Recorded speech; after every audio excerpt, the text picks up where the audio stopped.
Crochet 101. How to make a slip knot for beginners. For this tutorial, you will need a crochet hook and a ball of yarn.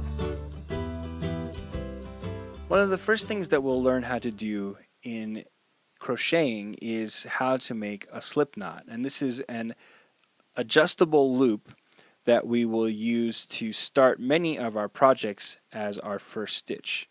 And it's pretty simple to make, and we're going to show you how to do it right now. Step 1. We're going to take the tail end of our yarn. Now that's the loose end right here that's coming out of the ball of our yarn, and the rest of our yarn here we're going to be referring to as our working yarn.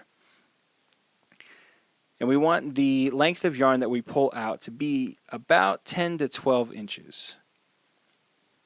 Step 2, we're going to take the section of yarn that we've pulled out here, and we want to cross the working yarn over the tail of our yarn. So we're going to kind of just fold it over like this, and we've created a loop here where the tail of our yarn is crossed over by our working yarn, and we can see we've made a little X here. Now we want to make sure that the tail of our yarn is on the bottom of the loop. Now this is going to be important for making the stitch later. For step 3, we're going to pinch the X together with our thumb and forefinger, and then we're going to create another small loop about 2 inches away from our loop with our other hand. Step 4, we're going to take this small loop and we're going to thread it through the bigger loop. Now we want to make sure that we're coming underneath the loop and threading through.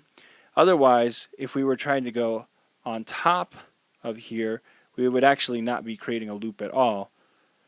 So by going underneath, we're crossing the yarn under, and that's going to create our loop. Alright, so now that we've got that through, we're going to go on to step 5. We're going to grab the bottom two parts here, the tail of our yarn and our working yarn, and we're going to hold that together in our hand, and then we're going to take our other hand and we're going to pull up on the loop, the small loop that's been threaded through. And we're going to pull this tight, but we're not going to pull it super tight. We just want it to be a little bit snug here. Now for step 6, we're going to take our crochet hook and we're going to place the loop on our crochet hook, make sure that we get it down in the crook of the neck, and then we're going to tighten down this loop by pulling on the working yarn. And we don't want this to be super tight, we want there to be just a little bit of room so that it can move along the hook easily. And there we go, that's how we make a slip knot. Want more New Stitch A Day? Check out our website at newstitchaday.com.